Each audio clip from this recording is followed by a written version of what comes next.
Hello दोस्तों, welcome to horror vibes. ये मेरी इस चैनल की आखिरी वीडियो है। जी हाँ, इस साल की।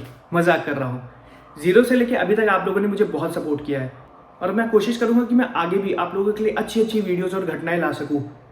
आज की जो 3 पैरानॉर्मल घटनाएं मैं आप लोगों के लिए लेकर आया हूँ, ये न्यू ईयर के दिन घटी थी। इसमें से जो तीसरी घटना है उसकी रियल फुटेज आपको मेरे इंस्टाग्राम पे मिल जाएगी, क्योंकि यहाँ पर मैं उसको अपलोड नहीं कर सकता हूँ। तो आप इस वीडियो को एंड तक जरूर देखिएगा। वीडियो शुरू करने से पहले मैं आपको बता दूं कि अगर आप मेरे चैनल पर नए हैं तो हॉरर स्टोरीज और मिस्टीरियस स्टोरी सुनने के लिए आप हॉरर वाइब्स को सब्सक्राइब कर सकते हैं। और अगर आपके साथ भी ऐसी कोई घटना घटी हो तो आप मुझे मेरे इंस्टाग्राम पे भेज सकते हैं, जिसका लिंक मैं वीडियो के डिस्क्रिप्शन में दे दूंगा। साथ ही आप मुझे मेरे फेसबुक पर भी फॉलो कर सकते हैं। तो ज़्यादा टाइम न लेते हुए वीडियो को करते हैं शुरू और खो जाते हैं अंधेरों में। ये घटना घटी थी रुथ और उसकी 3 दोस्तों के साथ। उसके दोस्तों का नाम नैन्सी, ऑथर और एको था।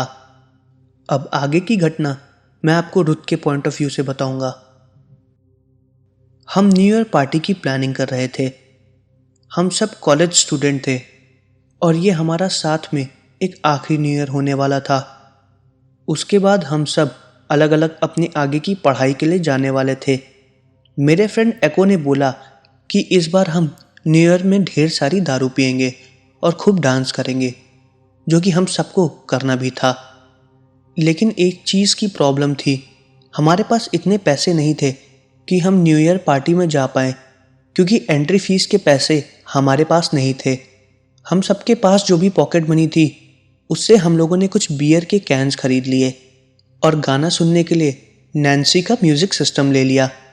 हमको हमारे घर में पार्टी करने की इजाज़त नहीं थी, क्योंकि हम अपने घर वालों के सामने बियर नहीं पी सकते थे। तभी एको ने बताया कि उसके पापा के ऑफिस के पीछे एक अंडर कंस्ट्रक्शन बिल्डिंग है, जो कि काफ़ी सालों से बंद पड़ी है और वहाँ पर जाके हम पार्टी कर सकते हैं। उसका ये आइडिया हम लोग को बहुत अच्छा लगा। हम सब वहाँ जाने के लिए तैयार भी हो गए, क्योंकि पार्टी तो करनी थी। हम सब जब वहाँ पर पहुँचे तो हमने देखा कि वो बिल्डिंग काफ़ी ज़्यादा पुरानी थी और ऐसा लग रहा था कि काफ़ी सालों से कोई भी उस बिल्डिंग के अंदर गया नहीं है। हमने एको से पूछा कि तुम यहाँ कब आए थे, तो उसने बताया कि बहुत पहले वो एक बार अपनी कज़न के साथ यहाँ पर आया था। उसके बाद वो फिर कभी यहाँ पे नहीं आया, और जब वो आया था तो उस टाइम सुबह हो रही थी। जब हम वहाँ पर पहुँचे तो उस वक्त रात के करीब 11 बज रहे थे। हम सब अपने घर में झूठ बोल कर आए थे कि हम एक दूसरे के घर पर जा रहे हैं, जो कि बहुत गलत बात थी। वो जगह एको के पापा के ऑफिस के पीछे वाले जंगल के थोड़ी से अंदर थी। वहाँ पर बहुत ही ज़्यादा अंधेरा था, लेकिन एको ने अपने साथ एक बैटरी वाली टॉर्च रखी हुई थी, जिससे काफ़ी ज़्यादा लाइट हो रही थी। हम सब उसको लेके उस बिल्डिंग के टॉप पर चले गए। उस बिल्डिंग को देख के ऐसा लग रहा था कि अगर इस बिल्डिंग का काम पूरा कंप्लीट हो जाता तो ये उस एरिया की सबसे बड़ी बिल्डिंग होती। उस बिल्डिंग के टॉप पर जाने के बाद वहाँ का नज़ारा बहुत ही ज़्यादा अच्छा था। हमें वहाँ पर ठंड भी लग रही थी और वहाँ से पूरा शहर एकदम साफ साफ नज़र आ रहा था। ऐसा लग रहा था कि पूरा शहर अंधेरे में डूबा हो और अंधेरे से झांक के हमें ऊपर की तरफ देख रहा हो। पूरे शहर की लाइट्स हमें बहुत ही ज़्यादा प्यारी लग रही थी। वो नज़ारा बहुत ही ज़्यादा अच्छा था। हम रात के 11 बजे एक अंडर कंस्ट्रक्शन बिल्डिंग के टॉप पर बैठे हुए थे और बियर पी रहे थे। सब कुछ एकदम अच्छा चल रहा था। कुछ देर बाद नया साल लगने वाला था। हमारे दोस्त ऑथर ने ड्रिंक नहीं की, क्योंकि उसको उसकी तबीयत कुछ ठीक नहीं लग रही थी। तो हमने भी उससे किसी भी तरह की कोई भी ज़बरदस्ती नहीं की। जब हम सब काफ़ी नशे में हो गए तो एको ने अपने पास रखी वीड को निकाला। वो जॉइंट पीने जा रहा था। उसने हमसे भी बोला कि क्या तुम लोग वीड पियोगे। हम लोगों ने मना कर दिया, क्योंकि वो बहुत ही ज़्यादा ख़राब चीज़ थी। उसने अपनी वीड को तुरंत जलाया और हम लोग के सामने पीने लगा। उसका वीड पीना हम लोग को बिल्कुल भी पसंद नहीं था। मैंने और नैन्सी ने उसको वीड पीने से मना किया तो उसने हमसे लड़ाई करना चालू कर दिया। तभी ऑथर ने उसको बोला कि तुम साइड में जाके वीड पी लो और उसके बाद यहाँ पर आओ, क्योंकि हम लोग को इसकी बदबू बिल्कुल भी पसंद नहीं है। ऑथर के इतना बोलते ही एको साइड में एक फ्लोर नीचे उतर के जाके वीड पीने लगा। जाने से पहले हम सब ने उससे बोला कि तुम आराम से जाना और गिर मत जाना। उसने अकड़ के बोला हाँ ठीक है, और फिर वो वहाँ से चला गया। हम सब बैठ के बात ही कर रहे थे। करीब 10 मिनट बाद एको की बहुत ज़ोर से चिल्लाने की आवाज़ आई। हम सब उसकी आवाज़ सुन के बहुत डर गए और भागते हुए उसकी आवाज़ के पीछे गए। जब हम एक फ्लोर नीचे उतर के गए तो हमने देखा कि एको एक खंबे के पीछे छुप के बैठा हुआ है और वो काफ़ी डरा हुआ था। हमने जब उससे पूछा कि तुमको क्या हो गया, तुम क्यों चिल्लाए, तो उसने बताया कि उसने अंधेरे में किसी को खड़ा देखा, और जब उसने पूछा कि वो कौन है तो वो आदमी अंधेरे से बाहर आया। उसका चेहरा आधा कटा हुआ था और एक आंख नहीं थी, और तभी वो उसको देख के चिल्लाने लगा और वहाँ से गायब हो गया। जैसे ही एको ने हमको ये सब बात बताई, हम सब उसको गौर से देखने लगे और वो भी हमको गौर से घूर के देखने लगा। हम सब साथ में ही उसको देख के हंसने लगे और वो हम सबको बहुत ही हैरानियत से देखने लगा। उसने हमको बताया कि उसने जो कुछ भी देखा वो सब सच है। मैंने उससे बोला कि इसीलिए मैं कहती हूँ कि तुम ये सब वीड के नशे मत किया करो, ये सब बहुत ख़राब चीज़ है। तुम्हारा कोई वहम था, यहाँ पर ऐसी कोई भी चीज़ नहीं है जिससे तुम्हें डर लगे। उसने हमसे चिल्लाते हुए बोला कि ऐसा कुछ भी नहीं है, मैं पहली बार नहीं पी रहा हूँ, मेरे साथ ऐसा पहले कभी नहीं हुआ है, यहाँ पे सच में कुछ है। हमने उसकी बात को नज़रअंदाज किया और हम वापस उसी जगह पर चले गए जहाँ पर हम पहले बैठे हुए थे। वो काफ़ी ज़्यादा घबराया हुआ था और हमारे साथ बैठा हुआ था और हमसे बहुत डरते हुए बात कर रहा था। नैन्सी ने अपने म्यूज़िक सिस्टम पे एक गाना चला दिया और हम सब उस गाने को सुन के डांस करने लगे। उस वक्त न्यू ईयर होने में 15 मिनट बाकी था। हम सब मस्ती से डांस कर रहे थे और एको साइड में ही बैठा हुआ था। वो काफ़ी ज़्यादा शांत हो गया था और कुछ भी नहीं बोला। हम सब डांस कर ही रहे थे, तभी एको अचानक से चिल्लाने लगा। हमने तुरंत म्यूज़िक को बंद किया और उससे पूछने लगे कि क्या हुआ। उसने बताया कि उसने अंधेरे में सीढ़ियों के पास 2 आदमियों को खड़े देखा और वो उसको देख के मुस्कुरा रहे थे। तभी नैन्सी को उसके ऊपर गुस्सा आ गई। उसने बोला कि तुम बार बार क्यों मजाक कर रहे हो। नैन्सी ने बोला कि आखिर तुमको अंधेरे में कोई कैसे दिख सकता है, तुम अगर रुकना चाहते हो तो रुको या फिर यहाँ से चले जाओ। नैन्सी के गुस्से को देख के एको ने बोला कि मैं यहाँ से खुद ही जाना चाहता हूँ, लेकिन मुझे नीचे जाने में डर लग रहा है। तुम लोग अपनी पार्टी ख़त्म करो, फिर हम साथ में ही बिल्डिंग से नीचे उतरेंगे। मैंने बोला ठीक है। फिर उसने हमारा इंतज़ार किया। नया साल लग चुका था और हमने खूब एंजॉय भी किया था। अब हमको ठंड लग रही थी। हमने अपने घर वालों से रात के 2 बजे तक का ही टाइम लिया था और अब हमको घर वापस भी जाना था। हम वहाँ से नीचे उतर रहे थे और हमको कुछ भी ऐसा नहीं दिखा। हम सब उस कंस्ट्रक्शन बिल्डिंग के नीचे पहुँच गए और वहाँ से जाने लगे। तभी नैन्सी को याद आया कि उसने अपना म्यूज़िक सिस्टम ऊपर ही छोड़ दिया है। मैंने उससे बोला कि कोई बात नहीं, तुम यहीं रुको। मैं और ऑथर उसको लेने के लिए ऊपर गए। जब हम ऊपर पहुंचने वाले थे तब हमने देखा कि वो म्यूज़िक सिस्टम अपने आप ऑन है। मैं यही सोच रही थी कि अगर ये म्यूज़िक सिस्टम पहले से ही ऑन होता तो हम इसको ले जाना बिल्कुल भी ना भूलते, लेकिन ये हमारे जाने के बाद अपने आप आखिर ऑन कैसे हो गया। लेकिन ऑथर को लेट हो रहा था और उसने इस बात पर ज़्यादा ध्यान भी नहीं दिया। उसने तुरंत स्पीकर को बंद करने की कोशिश की और वो बंद ही नहीं हो रहा था। हम उसको बार बार ऑफ़ कर रहे थे और उसका ऑफ़ का बटन प्रेस कर रहे थे, लेकिन वो बंद भी नहीं हो रहा था। और फिर उस स्पीकर में अजीब अजीब आवाज़ें आने लगी। ऐसा लग रहा था कि कोई बहुत शांति से धीमे धीमे बात कर रहा हो और खुसफुसा रहा हो। मैं बहुत ही ज़्यादा घबरा गई थी। ऑथर को थोड़ा अजीब लगने लगा और मैंने उससे बोला कि शायद हमको तुरंत वापस चलना चाहिए। हमने स्पीकर को हाथ में उठाया और हम तुरंत उसी सीढ़ियों से वापस नीचे उतरने लगे। जब हम सीढ़ियों से नीचे उतर रहे थे तो हमने देखा कि सीढ़ियों के ऊपर कोई हमारी तरफ पीठ करके बैठा हुआ था। वो एक वर्कर की ड्रेस पहने हुआ था। उसके कपड़े देख के ऐसा लग रहा था कि वो काफ़ी गंदे हैं। हमको बिल्कुल भी पता नहीं चला कि वो वर्कर आखिर वहाँ पर इतनी जल्दी अचानक से कैसे आ गया। हम सबको एको की बात याद आ गई। हमने उससे बोला कि आप प्लीज़ हमारे रास्ते से हट जाइए, हमको जाना है। वो कुछ नहीं बोला, वो बस चुपचाप वहीं पर बैठा हुआ था। तभी ऑथर उसके पास गया और उसके कंधे को पकड़ के उसको घुमाया। वो आदमी जैसे ही घूमा, हमने देखा कि उसका चेहरा आधा कटा हुआ है और उसकी एक आंख नहीं है। एको सच बोल रहा था, वहां पर कोई भूत था। हम और ऑथर उसको देख के डर गए थे और बहुत ही ज़्यादा तेजी से चिल्लाने लगे। हम इतनी ज़ोर से चिल्लाए कि हमारी आवाज़ नीचे एको और नैन्सी के पास पहुंची।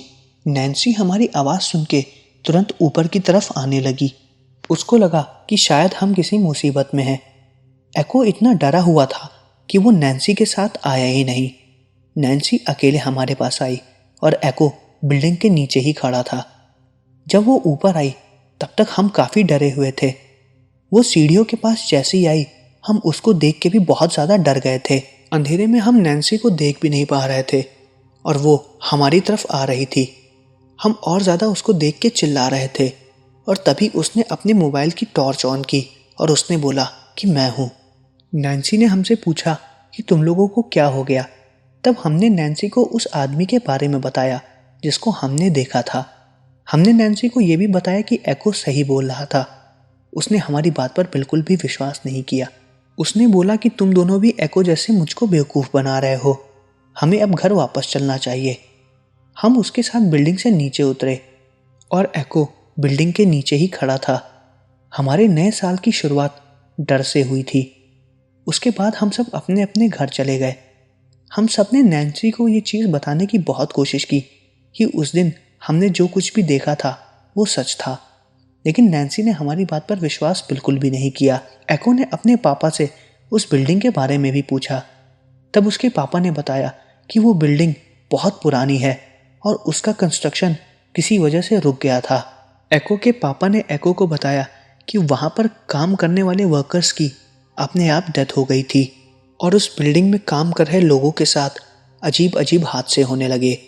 कभी किसी को करंट लग जाता था तो कोई नीचे फिसल के गिर जाता था। कई लोगों ने तो वहाँ पर अजीब अजीब आत्माओं को घूमते हुए भी देखा। एको के पापा ने जब ये सारी बातें एको को बताई तो वो बहुत ही ज़्यादा घबरा गया था और उसने ये बातें हम लोगों को भी बताई। उसने नैन्सी को भी ये सारी बातें बताई, लेकिन उसने हमारी बात पर बिल्कुल भी विश्वास नहीं किया। एको ने यह भी बोला कि उस दिन हमारी किस्मत काफ़ी अच्छी थी कि हमको कुछ भी नहीं हुआ।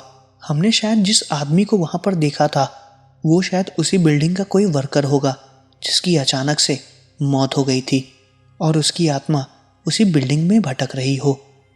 उसके बाद हम उस जगह नहीं गए और नैन्सी ने हमारी बात पर कभी भी विश्वास नहीं किया।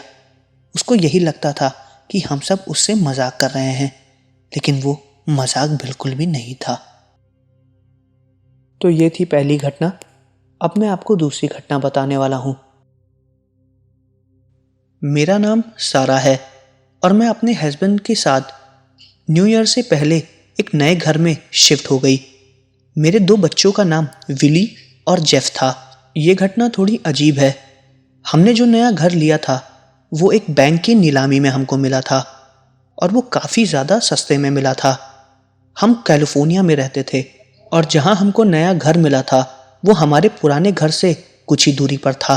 हम यही सोच रहे थे कि हम नए साल की शुरुआत अपने नए घर से करेंगे, लेकिन हमारे साथ कुछ अलग ही हुआ। हमें वो नया घर 1 महीने में ही छोड़ना पड़ा। वैसे मैं भूत प्रेत पर विश्वास नहीं करती हूँ, लेकिन मुझको ये नहीं पता था कि ऐसा कुछ मेरे साथ होने वाला है। उस घर में हमारे पहली रात बहुत ही अच्छी थी और हमने बहुत अच्छे से एंजॉय भी किया था।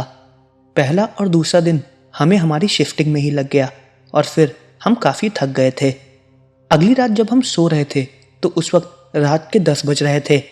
विली और जेफ वो भी अपने रूम में सो रहे थे। मेरे हस्बैंड टोनी भी सो रहे थे क्योंकि वो काफ़ी ज़्यादा थके हुए थे। मैं भी उस वक्त बहुत ही ज़्यादा गहरी नींद में थी। मुझको साफ साफ याद है कि रात के करीब 3 बजे मेरे बेड से ही मेरा पैर किसी ने पकड़ के नीचे की तरफ बहुत ज़ोर से खींचा। उसने इतनी ज़ोर से मेरा पैर खींचा कि मैं बेड के आधे हिस्से पे आ गई और उसकी वजह से मेरी नींद टूट गई। पहले मुझको इस बात का पता नहीं चला और फिर मेरे ऊपर पड़ी चादर भी अपने आप नीचे गिर गई। चादर नीचे गिरने की वजह से मेरी हस्बैंड की आंख खुल गई और वो उठ गए। उन्होंने मुझसे पूछा कि तुमको नींद नहीं आ रही है क्या? मैंने उनसे बोला, कुछ नहीं। मुझको ऐसा लग रहा था कि शायद नींद लेने की वजह से या करवटें बदलने की वजह से ये चद्दर नीचे चला गया हो और मैं नीचे आ गई हूँ। मुझको इस बात का एहसास था कि किसी ने मेरे पैर को पकड़ के नीचे की तरफ खींचा है, लेकिन शायद वो मेरा कोई सपना था। मैंने सपना समझ के इस बात को नज़रअंदाज कर दिया। वहाँ पर और कोई भी नहीं था, और कैसे हो सकता था? मेरा रूम अंदर से बंद था और बाथरूम में भी कोई भी नहीं था, क्योंकि बाथरूम का दरवाज़ा भी बाहर से लॉक था। मुझको नींद नहीं आ रही थी और मुझे बहुत ज़ोर से प्यास लग रही थी, इसलिए मैं किचन में गई और मैं फ्रिज खोल के उसमें से ठंडे पानी की बोतल निकाल के पानी पीने लगी। जब मैं पानी पी रही थी तो फ्रिज का दरवाज़ा खुला हुआ था। मेरे सामने ही फ्रिज का दरवाज़ा अपने आप बहुत ज़ोर से बंद हो गया। ये देखकर मुझको लगा कि शायद फ्रिज अपने आप बंद हो गया हो, या फिर दरवाजे में किसी तरह की कोई स्प्रिंग लगी हो जिसकी वजह से दरवाज़ा अपने आप बंद हो गया। लेकिन मेरे फ्रिज में ऐसा कभी कुछ नहीं हुआ था। मैं इस बात को सोचते हुए ही पानी पी रही थी और मेरे सामने ही फ्रिज का दरवाज़ा ज़ोर से खुला और बंद हो गया। ये देखते ही मेरे हाथ से बॉटल छूट गई और मैं चौंक गई। बॉटल से पूरा पानी पूरे किचन में फैल गया था। पूरा किचन में पानी ही था। मेरे सामने मैंने देखा कि पानी पर कोई चल रहा था। ये देख के मैं बहुत ज़्यादा डर गई थी। मेरे गले से आवाज़ तक नहीं निकल रही थी ताकि मैं अपने हस्बैंड को बुला सकूं। पानी से बने हुए पैरों के वो निशान जेफ और विली के रूम की तरफ जा रहे थे और मैं बहुत ज़्यादा घबरा रही थी। मैं भाग के अपने हस्बैंड के रूम में गई और उनको जगा रही थी। वो तुरंत जग भी गए। उनके जगने के बाद मैंने उन्हें तुरंत पैरों के उन निशानों के बारे में बताया। वो काफ़ी ज़्यादा नींद में थे और मेरी बात समझ ही नहीं पा रहे थे, इसलिए मैं खुद भाग के विली और जेफ के रूम में गई। मैंने रूम की जब लाइट खोली और मैंने देखा कि विली और जेफ अपने बेड पे सो रहे थे और उनकी चादर उनके बेड से नीचे गिरी हुई थी और वहाँ पर कोई भी नहीं था। मैंने उनके रूम की लाइट जलाकर भी देखा, लेकिन उनका पूरा रूम खाली था। मैं उनके कमरे के दरवाजे के पास ही खड़ी थी। तभी मेरे हस्बैंड पीछे से भागते हुए मेरे पास आए और उन्होंने मुझसे पूछा कि क्या हुआ। उसके बाद मैंने उनको सारी बात बताई और उनको वो पैर के निशान भी दिखाए। पहले उनको मेरी बातों पर विश्वास नहीं हुआ, लेकिन जब उन्होंने पानी से बने उन पैरों के निशानों को देखा तब उनको मेरे पे भरोसा होने लगा। उस रात मैं और मेरे हस्बैंड हम दोनों नहीं सोए और सुबह उठते ही हमने उस ब्रोकर को कॉल किया जिसने हमको ये घर दिलाया था और उससे इस घर के बारे में पूछा। हमने उससे पूछा कि इस घर में पहले कौन रहता था और इस घर के इतिहास के बारे में भी पूछा। तब उसने हमको बताया कि ये घर एक बूढ़े पति पत्नी का था जिनकी मौत घर में करंट लगने से हो गई थी। उनकी बॉडी उस घर में करीब 10 दिन तक पड़ी थी। जब वो लोग बहुत दिन तक किसी को नज़र नहीं आए और उनके बेटे से उनकी बातचीत नहीं हुई, तब उनके बेटे ने पुलिस वालों को फ़ोन किया। उनका बेटा उनसे काफ़ी दूर रहता था। पुलिस वाले जब उनके घर के दरवाजे पर पहुंचे तो उनका घर का दरवाज़ा अंदर से बंद था। फिर काफ़ी देर तक जब दरवाज़ा नहीं खुला तो पुलिस वालों ने दरवाजे को तोड़ दिया और उसके अंदर दोनों पति पत्नियों की लाश पड़ी हुई थी जो कि काफ़ी सड़ भी चुकी थी। उसके बाद उनकी बॉडी को पोस्टमार्टम के लिए भेजा गया। उस ब्रोकर ने हमको ये भी बताया कि उन दोनों की मौत के बाद बैंक वालों ने उस घर को अपने कब्जे में ले लिया, क्योंकि उनके लड़के ने उस घर के बदले बैंक से लोन लिया था और वो लोन सही टाइम पे नहीं चुका पाया, इसलिए बैंक वालों ने उसकी प्रॉपर्टी अपने अंडर ले ली। बहुत लोगों ने अजीब अफवाहें फैलाई कि ये घर भूतिया है और उन बूढ़े पति पत्नियों को मरने के बाद भी इस घर के चारों तरफ भटकते हुए देखा गया है। और बहुत लोगों ने यह भी बोला कि इस घर में अजीब सी पैरानॉर्मल एक्टिविटीज़ होती हैं। उसके बाद किसी ने भी इस घर को नहीं लिया, आप लोगों ने इस घर को लिया। जब उस ब्रोकर ने हमको ये बात बताई तो मैं और मेरे हस्बैंड एकदम शॉक्ड हो गए थे। उस दिन के बाद से हमारे साथ उस घर में अजीब अजीब चीज़ें होने लगी जो कि हमने महसूस की। हमको अक्सर ऐसा लगता था कि हमारे पीछे कोई घूम रहा है। कभी कभी तो ऐसा लगता था कि कोई हमारे कान के पास आके कुछ बोल के अचानक से गायब हो गया, और कभी तो ऐसा लगता था कि रात में पूरे घर में कोई टहल रहा है। एक बार रात के अंधेरे में विली और जेफ किसी से बातें कर रहे थे। हमने जब उनकी बात सुनी तो हम उनके कमरे में गए तो हमने देखा कि उनके कमरे में कोई भी नहीं था। जब हमने विली और जेफ से पूछा कि तुम किससे बात कर रहे थे तो उन्होंने बताया कि अंधेरे में पापा खड़े होकर हमसे बात कर रहे थे, फिर आपके आते ही वो गायब हो गए।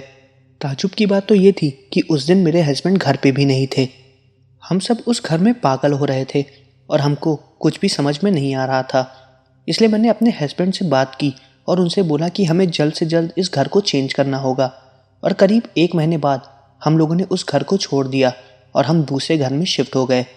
उस घर को हमने काफ़ी सस्ते दाम में भी बेच दिया। कुछ दिनों बाद उसी घर के पुराने मालिक के बेटे हमारे पास आए और उन्होंने हमसे पूछा कि उस घर में क्या अजीब अजीब हरकतें होती थी। हमने उनको हमारे साथ घटी सारी घटनाओं के बारे में भी बताया। तब उन्होंने ऐसी एक चीज़ बताई जिसको सुन के हम दोनों शॉक्ड हो गए थे। उन्होंने बताया कि जब वो छोटे थे और उनके माँ बाप जिंदा थे तब भी वो ऐसी चीज़ें एक्सपीरियंस करते थे। मतलब उस घर में पहले से ही कोई भूत था जिसने उनके मम्मी पापा को मारा था और उनके मम्मी पापा के मरने के बाद उनकी भी आत्मा उस घर में भटकने लगी। मतलब हम जिस घर में रह रहे थे उसमें 3 आत्माएं थीं जो कि भटक रही थी। ये सुन के मुझको बहुत ही ज़्यादा अजीब लगा और बहुत ही ज़्यादा हैरानियत भी हुई, लेकिन इस बात का थोड़ा शुक्र था कि मुझे और मेरी फैमिली को कोई भी नुकसान नहीं हुआ और हम लोग सेफली उस घर से बाहर आ गए। तो ये थी दूसरी घटना। अब मैं आपको तीसरी घटना बताने वाला हूँ जो कि एकदम सच्ची है। इस घटना से रिलेटेड जो भी वीडियो है वो आपको मेरे इंस्टाग्राम पे मिल जाएगी।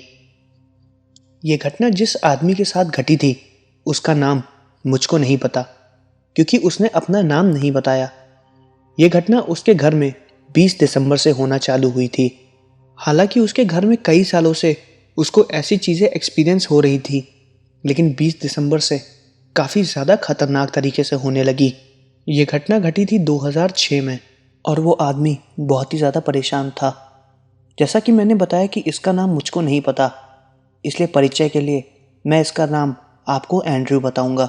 ये घटना मुझे एंड्रू 55 नाम के एक अकाउंट से मिली है जो कि रेडिट पर है। एंड्रू को अपने घर में अजीब अजीब पैरानॉर्मल एक्टिविटी महसूस होती थी, जैसे कि रात में उसके घर में अजीब अजीब आवाज़ें आती थी। उसको ऐसा लगता था कि रात में उसके घर में और किचन के एरिया में और ड्राइंग रूम में कोई घूमता है और गाने गाता है। वो अपने घर में अकेले रहता था। उसके घर में उसकी एक वाइफ थी और एक बेटी भी थी जो कि एक्सीडेंट में मर गए थे। पहले तो उसको लगता था कि उसकी वाइफ की आत्मा पूरे घर में घूमती है, लेकिन ऐसा कुछ भी नहीं था। कई साल तक उसके घर में ऐसी चीज़ें होती रहीं जो कि वो नज़रअंदाज करता था। उसको ऐसा लगता था कि उसकी वाइफ की आत्मा उससे मिलने आती है, लेकिन धीरे धीरे चीज़ें और भी ज़्यादा ख़राब होती गई। कई बार तो उसको ऐसा लगता था कि सोते वक्त कोई उसके बेड के पास खड़ा हुआ है और वो अचानक से चौंक के उठ जाता था। जब वो सो के उठता था तो उसको ऐसा लगता था कि दरवाजे के बगल में कोई खड़ा होकर उसको देख रहा है, जो कि उसको साफ साफ नज़र आता था। कभी कभी तो किचन के एरिया में रात में अपने आप फ्रिज का दरवाज़ा खुल जाता था और माइक्रोवेव अपने आप स्टार्ट हो जाता था।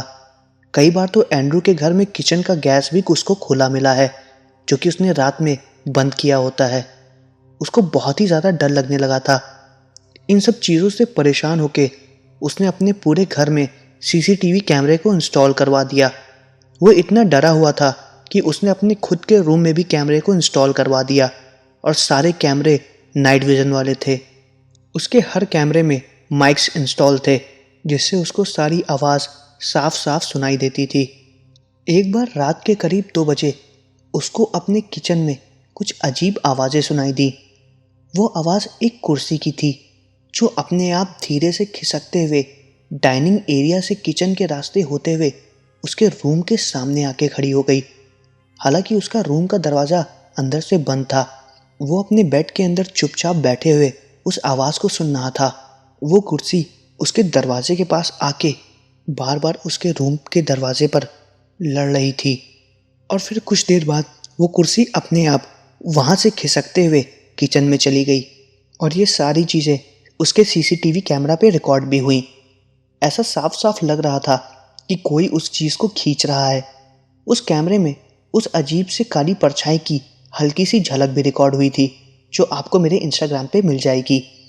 अभी आप जो वीडियो देख रहे हैं वो उस कंडीशन की है जब एंड्रू सुबह अपने किचन में गया था। जब एंड्रू सुबह अपने किचन में गया तो उसने देखा कि उसका माइक्रोवेव अपने आप ऑन है घर के वार्डरोब के दरवाजे खुले हुए हैं और कुर्सी नीचे किचन के पास पड़ी हुई है, जो कि रात में उसने अपने डाइनिंग टेबल के पास रखी थी। जब उन्होंने अपनी किचन की ऐसी हालत देखी तो वो बहुत ही ज़्यादा घबरा गए और उन्होंने तुरंत अपने सीसीटीवी कैमरे को चेक किया और उन्होंने सारी फुटेज देखी। फुटेज देखने के बाद उनकी हालत बहुत ख़राब हो गई। उन्होंने देखा कि वो कुर्सी अपने आप हिल रही है और डाइनिंग रूम से होते हुए वो किचन में जाके अपने आप गिर गई। फुटेज देखते ही एंड्रू एकदम घबरा गए और अपने घर से भागने लगे। वो घर से जैसे ही भाग रहे थे वो फिसल के गिर गए। उनको ऐसा लगा कि उनको किसी ने ज़ोर से धक्का दिया हो और उनको अजीब अजीब आवाज़ें भी सुनाई देने लगी। ये सब उनके घर में करीब 2 साल तक होता रहा, लेकिन बीते कुछ दिनों में ये अजीब घटनाएं उनके साथ बढ़ती चली गईं, जिसकी वजह से वो बहुत ही ज़्यादा परेशान हो गए।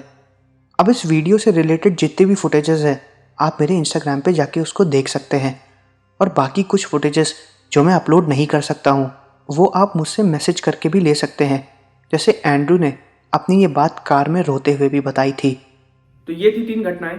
मैं आशा करता हूँ कि आपको वीडियो पसंद आई होगी। अगर आपको वीडियो पसंद आए तो वीडियो को लाइक, चैनल को सब्सक्राइब जरूर करिएगा और मुझे कमेंट करके बताइए कि आपको वीडियो कैसी लगी और मैं अगली वीडियो किस टॉपिक पर बनाऊं। मिलते हैं अगली वीडियो में और अगले साल में। Happy new year in advance.